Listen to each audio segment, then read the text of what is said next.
최근 우리 센터장님이 나오신 영상을 보면은 이 채권 얘기를 좀 많이 하신 걸 제가 들었습니다. 그래서 채권 질문 좀 해봤는데요. 최근에 한 1년간 채권 시장이 굉장히 힘들지 않았습니까? 그렇죠. 하지만 지금부터는 좀 기회가 왔다고요. 금리 자체가 상당히 높아졌기 때문에 기회가 상당히 좋다라고 봐야 되겠죠. A- 등급의 회사채 같은 경우가 지금 금리가 5.8%에서부터 6.5% 이런 정도 하고 있거든요. 네. 그러니까 대한항공 같은 경우가 BBB 플러스인데 그게 6.5에서부터 6.9 이런 정도 합니다. 작년 재작년에 한번 생각해 보세요. 상상을 할 수 없는 금리잖아요. 말씀드렸던 것처럼 회사채가 6% 이런 금리가 일정 기간 어느 정도는 계속해서 간다라고 봐야 될 것 같거든요. 그렇게 되니까 또 상대적으로 보면 오랜 시간 동안에 걸쳐서 채권의 시대 이런 부분들이 될 수 있다라고 봐야 될 것 같고 네. 그 다음에 앞에서 말씀드렸던 것처럼 채권 금리가 이제 피크를 치고 내려왔으면 내려왔지 여기에서부터 더 올라가서 뭐 금리가 5%를 만들고 이럴 가능성은 별로 높진 않다라고 봐야 되거든요. 그러면 금리가 내려오면 채권의 가격이 올라가는 거니까 자본 이득 측면에서 봤을 때도 플러스 이렇게 이제 봐야 되는 거잖아요. 그런 측면에서 봤을 때도 채권은 나쁘지 않다라고 봐야 됩니다. 근데 많이들 보면 그놈까지 답답해서 어떻게 하냐. 1년에 5% 6% 그 수익 보자고 그 짓 하냐. 주식해서 한 번만 올라가면 얼만데 뭐 이런 얘기 많이 하지 않습니까? 근데 비교적 좀 장기적으로 갖고 간다라고 생각하면 5% 6%의 금리가 결코 낮은 금리가 아닙니다. 꺼려야 할 이유가 별로 없다. 이렇게 이제 봐야 되는 거죠. 지금 센터장님이 보시기에 이 단기 그러니까 회사채 만기가 짧은 걸 사서 이 쿠폰 수익을 좀 먹을 때인지 아니면 이 듀레이션이 길어서 이 금리의 변화에 따라서 자본차의 이득이 큰 장기채를 좀 사야 할 시점인지 어떻게 좀 보세요? 올해와 내년도까지를 보게 되면요. 일단은 아무튼 뭐 조금 그 단기채를 가지고 하는 게 맞겠죠. 특히 내년도 상반기 정도까지는. 네. 아직까지는 금리가 굉장히 불안정하니까요. 근데 내년도 하반기 정도 되면서부터는 금리가 더 이상 크게 올라가거나 그러지는 못할 걸로 그렇게 생각이 되고 있거든요. 그러니까 장기채 쪽으로 가는 것이 훨씬 더 낫다. 채권과 관련해서 항상 많이 얘기할 때 이제 세금 이런 얘기를 많이 하니까 표면 금리가 낮고 기간이 상당히 길고 이런 이제 채권들이 상당히 좋으니까 내년도 하반기 정도서부터 그런 채권들 쪽으로서 계속 이동을 해서 하는 것이 훨씬 더 제가 봤을 때는 좋은 그런 그 그림이 된다 이렇게 이제 볼 수 있는 거죠. 단기는 우량한 회사채, 장기로는 만기가 긴 채권 그렇죠. 이렇게 보면 되겠네요. 예. 근데 이 아까 채권 얘기하셨는데 일반인 중에 사실 채권을 사보신 분이 거의 없을 정도거든요, 사실은. 그렇죠. 예. ETF로도 상품이 좀 나와 있더라고요. 예. 그런 걸로 좀 투자를 하세요? 저는 ETF는 안 하고요. 알채권, 그냥 채권. 그거 주로 많이 그걸 합니다. 증권사에서 사십니까? 예, 그렇죠. 증권사에서. 그러니까 많이들 이제 채권을 하세요라고 얘기를 하면 이거는 뭐 좀 어렵습니다라고 얘기하는 몇 가지가 있습니다. 그거 돈 많은 사람들이 하는 거 아니에요? 채권은 굉장히 어렵지 않아요? 이런 얘기 많이 하고. 그 다음에 이제 그것까지 설득하고 나면 그거 어디 가서 해요? 이런 얘기 이제 많이 하거든요. 근데 이제 앞에 두 개는 뭐 조금 익숙해지면 괜찮을 겁니다. 그거 어디 가서 해요? 이거는요. 증권회사 가서 합니다. 우리가 증권회사에서 주식 사고 파는 거하고 똑같은 형태로서 하면 되거든요. 채권은 보면 장내 채권이 있고 장외 채권이 있잖아요. 장내 채권은 증권거래소에 상장시켜 놓은 이제 채권이고, 그 다음에 장외 채권은 상장이 안 돼 있는 채권이고 이렇거든요. 두 개가 다 장단점이 있습니다. 장내 채권 같은 경우에는 내가 돈이 필요하면 장내에서 채권을 팔아가지고 그거를 현금화해서 할 수가 있습니다. 근데 이제 채권 같은 경우에는 거래가 그렇게 원활하게 이루어지지는 않습니다. 그렇기 때문에 주식보다는 상당한 시간을 가지고 채권을 사거나 팔겠다라고 생각을 해야 되고요. 장외 채권 같은 경우에는 각 증권회사들이 원래 발행했던 거를 떼와 가지고 본인들이 갖고 있는 거거든요. 그렇기 때문에 원하는 수량을 확보하기는 굉장히 쉽습니다. 근데 그거를 이제 만약에 내가 돈이 필요해 가지고 팔아야 되겠다라고 하면 증권회사에서 나의 운영을 대행해주고 있는 PB들이 그걸 살 사람을 찾아야 됩니다. 그죠. 그러니까 이제 그런 측면들이 있고 그렇거든요. 근데 일단 아무튼 채권은 많은 돈이 필요한 것도 아니고요. 최저 단위 10,000원만 있으면 되거든요. 그렇기 때문에 증권회사에서 계좌 여시고 주식 매매하는 그 계좌 가지고 하면 됩니다. ETF를 사는 것보다 실물 채권을 사는 게 세금 측면에서 좀 유리하다고요? 예, 그렇죠. 세법상 주식, 그 다음에 채권, 파생상품 이런 것들의 매매 차익에 대해서는 과세를 하지 않지 않습니까? 대신에 ETF 같은 경우에는 매매를 해서 차익이 나게 되면 그걸 배당으로 보고 배당 소득세 16.5%를 거기에다가 매기게 됩니다. 그렇기 때문에 그게 이제 세금에서 차이가 난다. 이렇게 이제 얘기를 많이 하는 겁니다. 그럼 센터장님 같은 분들은 지금 혹시 어떤 채권을 좀 들고 계신지 좀 여쭤봐도 될까요? 저는 주로 회사채 많이 가지고 있고요. 어떤 회사채인지는 좀... 대개 제일 많이 갖고 있는 것이 은행에서 발행한 은행채. 그러니까 은행채 중에서도 이제 뭐 은행에서 제 1순위로 발행한 그냥 은행채 있지 않습니까? 그 다음에 2순위로 발행한 후순위채 있고 3순위로 발행한 신종자본증권 있고 이런 건데 그거에서 제일 1순위로 돼 있는 은행채를 제외하고 후순위채하고 그 다음에 신종자본증권을 적절한 비율로서 갖고 있죠. 그러니까 몇 프로 정도 나옵니까 지금? 대개 그게 5%대 후반 정도 이런 정도 나옵니다. 그 다음에 이제 뭐 회사채는 되게 우리가 굉장히 잘 알고 있고 그 다음에 신용등급 면으로 봤을 때는 A등급 이상 이렇게 되는 걸 하는데요. CJ그룹이라든가 대한항공이라든가 이런 거 이제 주로 갖고 있고 보험회사들이나 뭐 이런 데서 발행한 거 있지 않습니까? 증권회사들이나 그러니까 주로 보면 이제 금융회사들에서 발행한 거를 많이 갖고 있죠. 그렇게 가고 최근에는 이제 뭐 금리도 많이 올라가고 그래서 한전도 좀 갖고 있고 예, 그 다음에 또 국민주택 채권 이런 것들도 좀 갖고 있고 뭐 이렇게 해서 다양하게 가지고 있습니다. 그 다음에 이제 국채는 그거를 내가 팔지 않는다고 하더라도 어차피 증권회사에 있기 때문에 증권회사에서 국채를 맡기고 그만큼 돈을 빌릴 수가 있거든요. 네, 그러니까 유동성이 내가 갑자기 필요하다라고 하면 그때 뭐 채권을 팔고 이러는 것보다도 그냥 원활하지 않고 그러면 국채 담보로 해가지고 돈 빌리고 하면 되니까 그렇게 해서 국채도 갖고 있고 뭐 이렇게 해서 예, 다양하게 좀 갖고 있죠. 아 그런데 국채야말로 정말 그 기관 투자자나 살 수 있는 거 아닙니까? 어떻게 사야 됩니까? 국채도 증권회사나 이런 데서 잘라서 팝니다. 그렇기 때문에 그래요. 뭐 사고 하는 데에서 별다른 무리가 없습니다. 이 장기채 같은 경우에 예를 들어 30년짜리의 경우에 금리가 얼마나 떨어지면 어느 정도의 캐피탈 게인이 나오는지 계산이 이게 어렵더라고요. 네. 직관적으로 알 수 있는 그런 방법이 있습니까? 그게 직관적으로 말씀드리기는 상당히 어렵고요. 지금 우리나라 국채 수익률이 대략 보면 한 3.8% 뭐 이런 정도 되니까 거기에서 한 만기가 어느 정도 되느냐에 따라서 조금씩 다르긴 하겠지만 10년 한번 쳐볼까요? 10년? 네, 10년 정도 된다라고 하게 되면 대충 그게 한 3% 정도까지 이렇게 떨어지고 그러면 거기에서부터 캐피탈 게인으로 한 10% 정도 이런 정도 발생한다라고 보시면 맞습니다. 그렇기 때문에 그런 정도 생각하시면 되고요. 근데 이제 대부분 개인 투자자들 같은 경우에는 국채를 매매하거나 하는 경우는 별로 없고 많이들 하는 것이 이제 회사채 이런 것들 많이 매매하지 않습니까?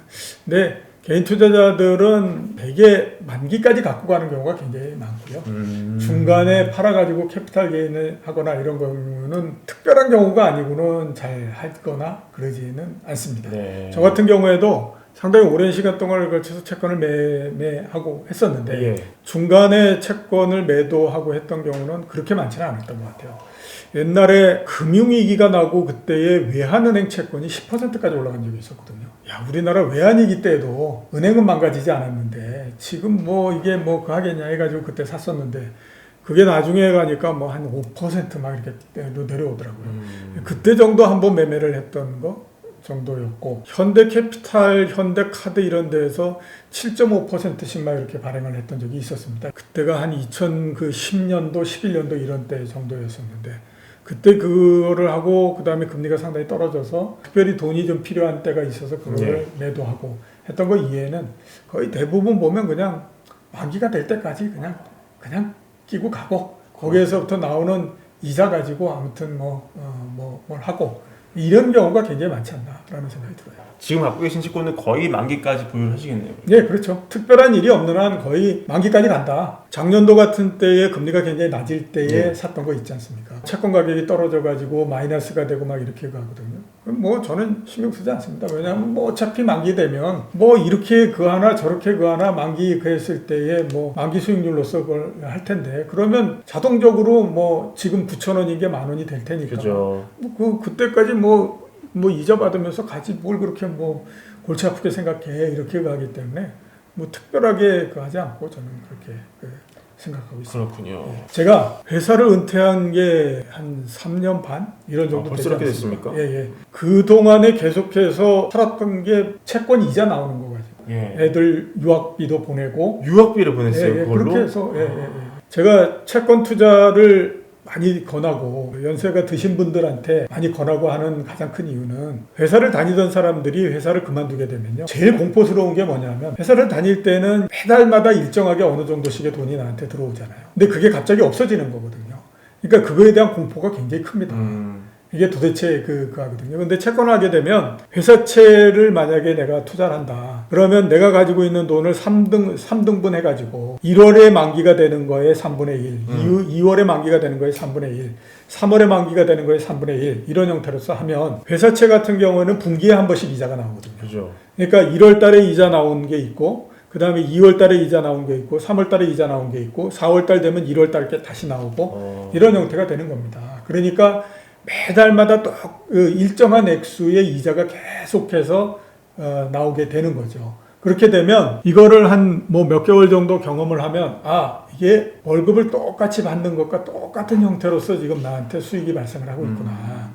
무서운 것이 점점 없어지는 형태가 되죠. 특히 이제 어느 정도 나이가 되고 이런 사람들은 채권 뭐 이런 것들을 해서 그런 구조로서 만들게 되면요. 인생에서 뭐 그렇게 어렵게 생각하고 뭐 이런 그 고민을 할 필요가 별로 없습니다.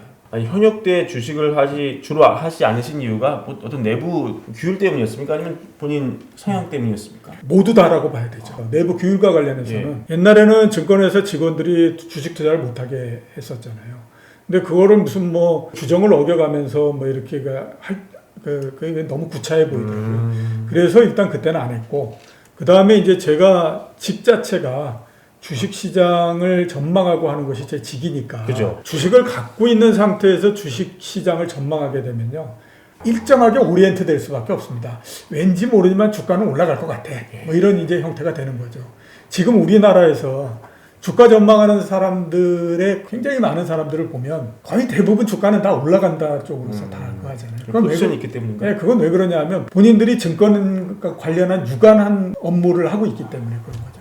그렇게 되다 보니까 주가가 올라가는 것이 주가가 떨어지는 것보다는 우리 회사가 영업을 하고 하는데 훨씬 좋아 라고 생각하니까 계속 그렇게 되는 거죠. 그러니까 당연히 전망하는 데서 바이어스가 끼기 때문에 이게 제대로 안 된다 이렇게 볼 수 있고, 제 성향도 주식에 잘 안 맞는 것 같다라는 생각이 많이 들어요. 저는 아무튼 운영을 할 때도 수익이 잘 안 나면요 거의 잠을 못 잡니다. 그 걱정하고 이러는 것 때문에. 그러니까 제가 제 개인적인 계좌를 가지고 주식을 뭐 이렇게 사고 이렇게 가면 내 인생이 주식 이것 때문에 너무 피곤해지겠다. 어느 순간서부터 나하고 주식하고는 성향이 안 맞다라는 생각이 들었고, 그러다 보니까 주식 올라가는 거는 주식 성향이 맞는 분들이 먹고 자극하시고, 저는 안정적으로 이렇게 한 게 좋으니까 채권 이자와 채권 관련해서 생기는 이득은 나는 그걸로 하고 이렇게 된 거죠. 그렇게 해서 한 겁니다. 올해보다 내년이 더 어렵다. 내년에 진짜 위기가 온다는 얘기도 좀 많이 나오고 있는데요. 내년에 실물 경제 위기가 어느 정도 올 것으로 보시는지 궁금합니다.